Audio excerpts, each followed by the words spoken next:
ሰላም ውድ ተመልካቾች እንደምናችሁ እንደምናረፈዳችሁ አሁን ወሳኝ የሆነ መረጃ ይዤላችሁ መጥቻለሁ። የመረጃዎች እንግዲህ ሰሞኑን በአማራ ፋኖ ብሔራዊ ኃይል የተገኙ ድሎችንና እንግዲህ በአማራ ተወላጆች የህሊና እስረኞች ላይ እንግዲህ በውሸት የሽብር ተልዕኮ ይዘው ሲንቀሳቀሱ የተያዙ ብለው በሽብር ኢትዮጵያ ህገ መንግስትን በመናድ የተከሰሱት እንግዲህ እነ ክርስቲያን ታደለ ችሎት ላይ እነ ዮሐንስ ቧያሌው እነ ክርስቲያን ታደለ ችሎት ላይ እንግዲህ ከርቦ ምስክርነቱን የሰጠው የመከላከያ አመራር ይገኝበት በጣም ከፍተኛ የሆነ ሴራ የተደረገበት ነው። ስለዚህ የሽብር ችሎት እንግዲህ በጣም የተለያዩ በብር ገዝተው በውሸት ፋኖ ነን ብለው ፋኖስ ካሉት ከመከላከያ አመራሮች እንግዲህ ያመጡ እየጠሩ ያስመሰከሩ ይገኛሉ። ነገር ግን የመከላከያው ግን እንግዲህ እነ ዮሐንስ ቧያሌው እነ ክርስቲያን ታደለ ጋር ባይገናኝም ትክክለኛ የሆነ ምስክርነቱን እንግዲህ ያባየን ወደ ሚለው ነገር ወስዶ እንግዲህ መስክሮባቸዋል ማለት ነው። ያ ማለት እንግዲህ ከፋኖ ጋር ለማያያዝ ነው። ስለዚህ እነዚህን እነ ዮሐንስ ቧያሌውና እነ ክርስቲያን ታደለን ከፋኖ ጋር ካያያዙ እንግዲህ አርበኛ ሰግትን ምን አይነት ምስክር እንደሚሰጡበት እንግዲህ እዚህ ጋር ማወቅ ይቻላል ማለት ነው።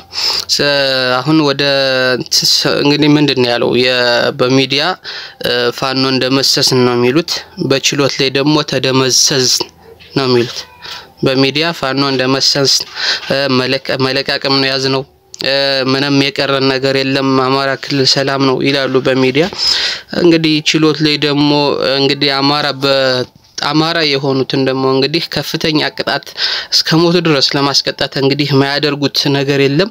እየጎለጎሉ ከፋኖ ጋር ያይዟቸዋል። ከፋኖ ጋር አያይዘውም እንግዲህ ከመከላከያ አዛዦች የክፍለ ጦር አዛዦችን ያመጡ ያስመሰክራሉ ችሎት ላይ ማለት ነው።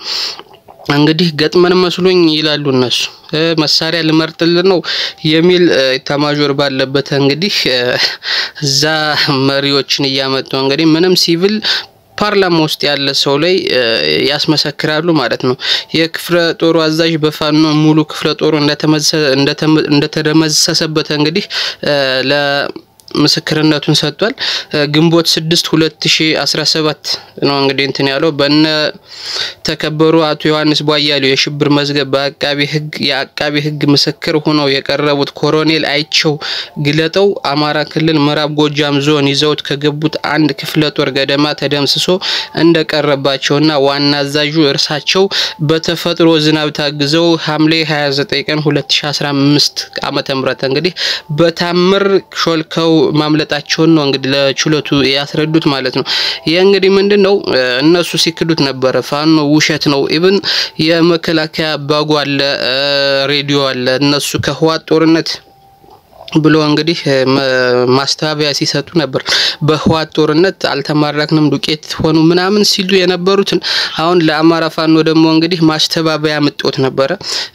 ይህ ከኛ በህዋት ጊዜ የተማረከውን ከመከላከያ ህዋቶች የማረኩትን ፎቶ ዳውንሎድ አድርገው ነው የተጠቀሙት ምናምን ሲሉ የጎጃም ፋኖ እንግዲህ ደግሞ ያቺ የተማረከችውን እስከ ሬዲዮኗና ባጓ እስከ ኦፕሬተሩ ይዞ እንግዲህ ይፋ ማድረጉ ይታወቃል ማለት ነው። ያኔ ነበር ይህን ሲክዱ የነበር ማለት ነው። ያንን ሲክዱት የነበሩትን አሁን እውነቱን ከፋኖ ጋር ያይዘው እነ ዮሐንስ ቧያሌው እነ ክርስቲያን ታደለን ፓርላማ ላይ እንግዲህ ሲያሰቃዩአቸው አብይ ለምን ወረዳል ምናምን እንደዚህ ይያሉ ነው። ነገር ግን ችሎት ላይ ደግሞ እንግዲህ ከፋኖ ጋር ያይዟቸዋል።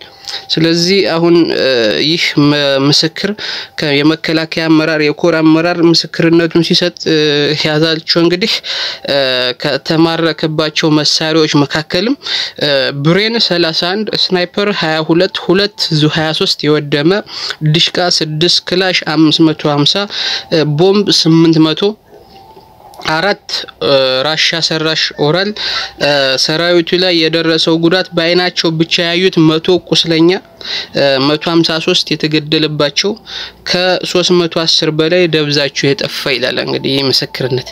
ስለዚህ እኛ ውሸት ነው አይደለም እነሱ ሲክዱት የነበረች ያችን የኦፕሬተር ባግና የመከላከያ መገናኛ ሬዲዮ ነበር እነሱ ሲክዷት የነበረ። ዛሬ ግን ባፋቸው ቢመራቸውም ለምስክርነት ለማስፈረድ ጫና ከዓለም አቀፍ ጫና ሲበዛባቸው ትክክለኛ መስካሪውን ነገር ግን በውሸት በማያያዝ ከፋኖ ጋር እነ ዮሐንስ ቧያሌውን ከፋኖ ጋር በማያያዝ በውሸት በማያያዝ ሲቪል አመራር ናቸው እንግዲህ ሲቪል ፖለቲከኛ ናቸው። በሰላም ነው ፓርላማ ውስጥም ክልል ምክር ቤት ውስጥም ያሉ ሰዎች ናቸው እንግዲህ እነሱን በሰላም የሚታገሉትን ወደ ነፍጥ ወስዷቸው ከፋኖ ጋር አገናኝቷቸው እንግዲህ ሲመራቸውም ሳይፈልጉም ይሄንን ምስክርነት ሰጡ ማለት ነው። አሁን ይህ ምስክርነት የውሸት ነው ሊባል ይችላል።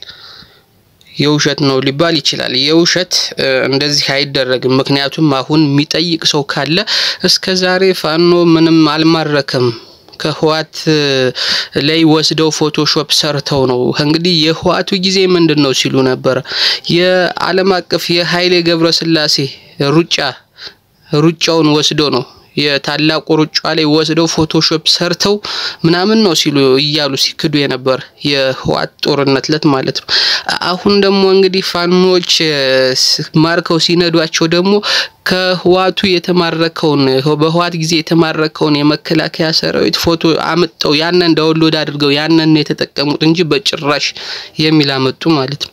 እርስ በርሱ የሚጣረን ነገር ማለት እዛም ይህን ሲሉ ደግሞ ፋኖች መረጃውን ሁሉን መረጃ ሲለቁ በቪዲዮም እስኪ ያሳዩ በፎቶ ያሳዩ ነው ሲባል ነበር። ያንን ወደ ቪዲዮ ሲያመጡት ደግሞ እንግዲህ ሲክዱ ነበር። ዛሬ ደግሞ ለምስክርነት ለማሰር ሲሆን ንጹሃንን ሲቪሎችን ለማሰር ሲባል እንግዲህ ምስክራቸውን እየመረራቸውን ቢሆን እንግዲህ ያወጣውታል ማለት ነው። ስለዚህ አሁን 310 በላይ ደብዘው የጠፋ ማለት እንግዲህ 310ሩ በአንድ 500 ምናምኑ ነው እንግዲህ እንደውም ቀንሰውታል 100 ቁስለኛ 153 የተገደለ ብቻ ብሎ እንጂ የዛጋ 500 በላይ ሬሳ ነው አንድ ብቻ ለምስክርነት የሚሆን የራሳቸው አንድ አባል ብቻ ምንም ጥይቱን ሙሉ ሳይተኩስ የእርሻ ውስጥ ተኝቶ የተገኘ ነው ምንም ሳይተኩስ እሱ የሰጠው ብቻ እንግዲህ 500 በላይ እንደተገደለ ነው እንግዲህ የተቁስለኛ አለ ያን ሞተ ይሄ በጣም እንትን ነው። ስለዚህ እየመረራቸውም ቢሆን በጎን ይሄንን ለማሰር ይሄንን ለምስክርነት ያመጣሉ በጎን በሚዲያ ደመሰስነ ይላሉ በጎን ደግሞ እየደወሉ እንግዲህ አስታርቁን እያሉ የሚማጸኑ ጀነራሎች ነው ያሉ ማለት ነው። ስለዚህ ይሄ ምን አይነት ኪሳራ እየደረሰበት እንደሆነ ምን አይነት የፋኖ የአሸናፊነት ስለልቦና እየተገነባ እንደሆነ ምን አይነት ፕሮፓጋንዳ እየተጠቀሙ እንደሆነ ህዝቡን እንዴት እያታለሉ እንደሆነ በብልጽግናዎች እንግዲህ የሚያሳይ ከዚህ በላይ መረጃ የለም ማለት ነው።